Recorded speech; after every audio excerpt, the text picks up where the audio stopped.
નમસ્તે વિદ્યાર્થી મિત્રો।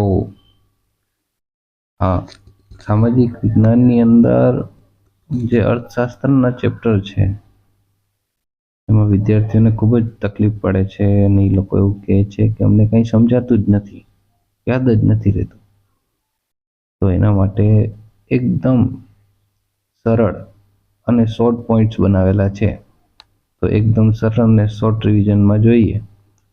ચેપ્ટર નંબર 16, આર્થિક ઉદારીકરણ અને વૈશ્વિકરણ। હવે આ વસ્તુ કેવી છે કે તમે એક વખત તમારા દિમાગમાં શબ્દો સમજાઈ જશે તો તમને યાદ રહી જશે। તો ચાલો કે આપણા ભારત દેશની અંદર 1991 પછી ઔદ્યોગિક નીતિ અમલમાં આવી। હવે ઔદ્યોગિક નીતિ છે ને એ આર્થિક વિકાસ થાય તેવા માટે અમુક સુધારાઓ અમલમાં મુકાયા હતા। આ ત્રણ સુધારાઓ છે ને એ આપણે જોવાના છે આ ચેપ્ટરની અંદર। એ ત્રણ જ છે કે આર્થિક ઉદારીકરણ, વૈશ્વિકીકરણ અને ખાનગીકરણ।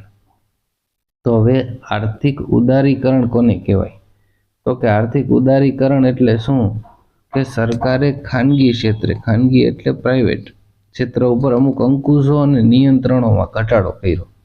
પહેલા પ્રાઇવેટ કંઈ પણ વસ્તુ કરે ને તેને સરકાર પાસે રજિસ્ટ્રેશન કરાવવું પડતું, એને ટેક્સ ભરવો પડતો અને કેટલું કરવું પડતું। તો સરકારે ઉદારીકરણની નીતિ અપનાવી કે જેથી કરીને દેશનો વિકાસ થાય, દેશની આવક વધે, લોકો ફ્રીડમથી પોતાનો ધંધો વ્યવસાય કરી શકે। એટલા માટે સરકારે ખાનગી ક્ષેત્ર પર જે અંકુશો, જે નિયંત્રણો હતા એ નિયંત્રણો ઉપર ઘટાડો કર્યો અને આર્થિક વિકાસને પ્રોત્સાહન આપ્યું। આને કહેવાય આર્થિક ઉદારીકરણ। એની અંદર બીજું શું હોય કે ઉદ્યોગ માટે ફરજિયાત નોંધણી પ્રથા રદ કરી નાખી। કોઈ ફરજિયાત નોંધણી કરવાની કંઈ જરૂર નથી। પછી 18 ઉદ્યોગ સાહસકો જાહેર માટે અનામત રાખ્યા। ભાઈ જાહેર લોકો છે ને 18 ઉદ્યોગો ન કરી શકે। એવા કેવા કેવા ઉદ્યોગો? રેલવે છે, અણુ છે, સંરક્ષણ ક્ષેત્રે છે, આ સિવાયના તમામ ખાનગી ક્ષેત્રો માટે ખુલ્લા મૂકવામાં આવ્યા। આને આપણે કહેશું આર્થિક ઉદારીકરણ। હવે આપણે ઉદારીકરણ તો જોયું, તેના લાભ જોશું। તેના લાભ શું છે તો કે ભાઈ ખાનગી ક્ષેત્ર કે જે પ્રાઇવેટ પોતાનો બિઝનેસ કરે છે એ ઘણી બધી પ્રકારના કાગળિયા ને એ બધામાંથી જ નવરા થાય તો ધંધો કરે ને, એ ઘટાડી નાખ્યો એટલે લોકો છે એ એકદમ મુક્ત વિકાસની તક મળી એને, અને મુક્ત વિકાસની તક મળી એટલે ઉત્પાદનમાં વધારો થયો। હવે ઉત્પાદનમાં વધારો થયો તો આપણું ઉત્પાદન છે એ બહારના દેશોમાં પણ મોકલવા લાગ્યા એટલે વિદેશી વેપારમાં પણ વૃદ્ધિ થઈ। અને બહારના દેશોમાં જો આપણો વેપાર થાય તો બહારનું ઊંડિયામણ છે, બહારના પૈસા છે આપણા દેશમાં આવે તો વિદેશી ઊંડિયામણ અને આવકમાં વધારો થયો। અને દેશની જે આંતરમાળખાકીય સગવડો હતી એ સગવડોમાં પણ વધારો થયો અને દેશની સુવિધાઓ હતી। તો આ ત્રણ આપણને લાભ થયા કે ભાઈ વિકાસની તકો પ્રાપ્ત થઈ, વિદેશી વેપારમાં વૃદ્ધિ થઈ, વિદેશી ઊંડિયામણ મળ્યું અને દેશની જે માળખાકીય સુવિધાઓ હતી વધારો થયો। તો ઘણા બધા દરેક વસ્તુ છે એના લાભ હોય તો ગેરલાભ હોય, તો ઉદારીકરણના પણ ગેરલાભ છે। શું છે તો કે ઇજારાશાહીના વલણમાં ઘટાડો થયો નહીં। હવે ઇજારાશાહી એટલે શું કે ઇજારાશાહી એટલે કોઈ પણ વ્યક્તિ છે એ કોઈ પણ ક્ષેત્રનો માલિક છે તો એનો દબદબો પહેલેથી હતો અને એ જ રહ્યો, એમાં કોઈ કંઈ ઘટાડો થયો નહીં। એટલે ઇજારાશાહીમાં વલણમાં કાંઈ ફેરફાર ન થયો અને કૃષિ ક્ષેત્રે વિકાસમાં પાછળ રહી ગયું। આપણી સરકાર છે ને માણસો ઔદ્યોગિક પાછળ એટલા ઔદ્યોગિક ઉત્પાદન પાછળ એટલા ગાંડા થઈ ગયા કે એની જ વિકાસમાં વધારો થયો, કૃષિ ક્ષેત્ર પર ધ્યાન હટી ગયું એટલે કૃષિ ક્ષેત્ર વિકાસમાં પાછળ રહી ગયું। એટલું ન વધી શક્યું કે જેટલું ઔદ્યોગિકરણ। પછી આવકની અસમાનતામાં વધારો થયો, જે પૈસાદાર છે વધારે પૈસાદાર થતા ગયા અને આયાત વધવાથી, નિકાસ ઘટવાથી વિદેશી દેવામાં વધારો થયો। આપણે જોયું આગળ કે ભાઈ આપણા દેશની નિકાસ વધવા માંડ્યો પણ ધીરે ધીરે નિકાસ કરતા આયાત વધવા લાગી। વિદેશી વસ્તુઓ, વિદેશી યંત્રો, વિદેશીથી લોકો આકર્ષણા અને આકર્ષણાથી લોકો વધારે ખરીદી વધવા માંડી એટલે આયાત વધવા માંડીને નિકાસમાં ઘટાડો થયો। યાદ રાખજો આર્થિક ઉદારીકરણના જે લાભ અને ગેરલાભ। હવે ખાનગીકરણ કોને કહેવાય? ખાનગીકરણ એટલે કે રાજ્ય હસ્તકના ઔદ્યોગિક સાહસોની માલિકી અથવા સંચાલન ખાનગી ક્ષેત્રને સોંપી દેવામાં આવે. હવે ઔદ્યોગિક છે ને એ ક્ષેત્ર આખું કેનું હોય, કાં કોઈ રાજ્યનું હોય, સરકારનું હોય.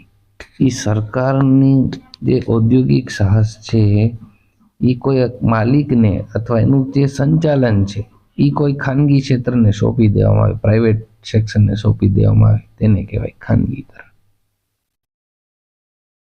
જેમ કે એસટી હોય તો એસટીની જે ટિકિટ છે, એના ડ્રાઈવર છે, એનું જે સંચાલન છે એ કોઈ બીજી પ્રાઇવેટ કંપનીને આપી દેવામાં આવે તો એને ખાનગીકરણ કર્યું કહેવાય.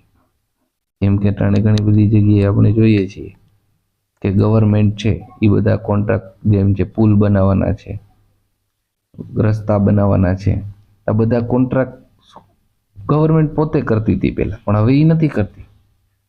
હવે એ બીજા કોઈ પ્રાઇવેટ કંપનીને આપી દે છે અને આજે એમાં છે એને કહેવાય ખાનગીકરણ. આ એક વસ્તુ યાદ રાખશો એટલે સમજાઈ જશે ખાનગીકરણ કોને કહેવાય. કે જે ગવર્મેન્ટની વસ્તુ છે એ પ્રાઇવેટ સેક્ટરને એનું કાં સંચાલન, યાદ રાખજો આ શબ્દ છે ને, કાં માલિકી આપી દે ને કાં સંચાલન ખાનગી ક્ષેત્રને આપી દે, એને ખાનગીકરણ કહેવાય. બસ પૂરું. હવે અમુક ક્ષેત્રો છે એને સરકારે પોતામાં રાખ્યા, જેમ કે ઈસરો છે, DRDO છે, ડિફેન્સ રિસર્ચ છે, એ બધું પોતાના હાથમાં રાખ્યું, રેલવે, અણુ વિભાગ, બાકી બધું ખાનગીકરણ કર્યું છે. હવે ખાનગીકરણના લાભ શું થયા? તો ખાનગીકરણના લાભ છે કે ભાઈ પેલા ગવર્મેન્ટ હતું તો ટેબલ ઉપર ટાટિયા લાંબા કરી અને આરામથી કામ થતું, પણ ત્યારે પ્રાઇવેટ સેક્ટર આવી ગયું એટલે ઓછા સમયની અંદર વધારે ઉત્પાદન મળ્યું. મૂડીગત અને વપરાશી વસ્તુઓમાં ઉત્પાદનમાં સતત વધારો થયો, જાહેર ક્ષેત્ર એકમોમાં કાર્યક્ષમતામાં વધારો થયો અને ઘણો બધો સુધારો જોવા મળ્યો. પછી તો ગેરલાભ તો એક તો આપણે બધામાં યાદ રાખી લેવાનું, ઇજારા શાહીને વેગ મળ્યો, પૈસાદાર વધારે પૈસાદાર જ થયો. નાના ઉદ્યોગોનો વિકાસ થઈ શક્યો નહીં, કારણ કે મોટી મોટી કંપનીઓ વાળા જ વધારે કોન્ટ્રાક્ટ લઈ ગયા, નાના ઉદ્યોગો કોઈ પણ એટલો બધો વિકાસ ન કરી શક્યા. પછી ભાવો અંકુશમાં ન રહ્યા અને ભાવ વધારાની સમસ્યાઓ ઊભી થઈ. પછીનું છેલ્લું ત્રીજું છે વૈશ્વિકીકરણ. હવે વૈશ્વિકીકરણ એના બેથી અલગ જ છે કે આપણા દેશનું અર્થતંત્ર છે એને વિશ્વના અર્થતંત્ર સાથે જોડવાની જે પ્રક્રિયા છે ને એને આપણે કહેશું વૈશ્વિકીકરણ. કે જેનાથી શું થાય કે બીજા દેશની વસ્તુ છે, બીજા દેશની સારી સારી ટેકનોલોજી છે, શ્રમનો પ્રવાહ છે, એ સરળતાથી એક બીજા દેશ છે એ લઈ શકે, ઉપયોગ કરી શકે અને એ પોતપોતાના દેશનો વિકાસ કરી શકે, એને કહેવાય વૈશ્વિકીકરણ.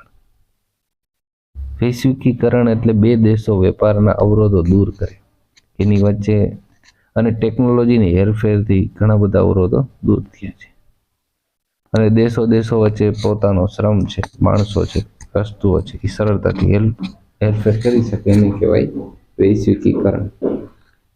હવે એનાથી શું લાભ થયો? તો કે વિદેશી મૂડી રોકાણમાં પ્રોત્સાહન મળ્યું ભાઈ.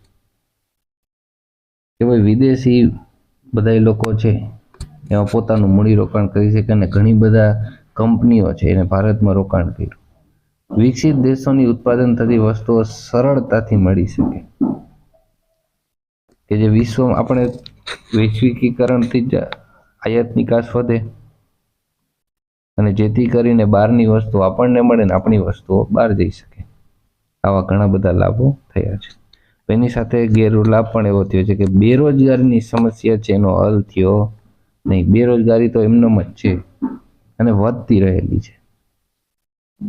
પછી નિકાસની વૃદ્ધિના લાભો મળવા જોઈએ તે પ્રમાણમાં મળ્યા નહીં. આપણે જે બીજા દેશની અંદર જે નિકાસ કરીએ છીએ એના ન મળ્યા લાભ જે મળવા જોઈએ.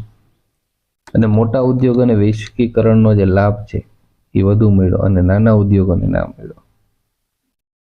આ ત્રણેય વસ્તુ આપણે એકદમ સરસ રીતે સમજી ગયા હોઈશું. આર્થિક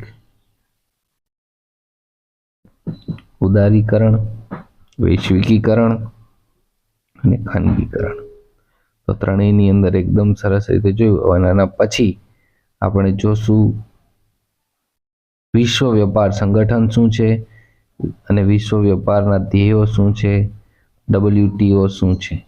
okay, thank you very much.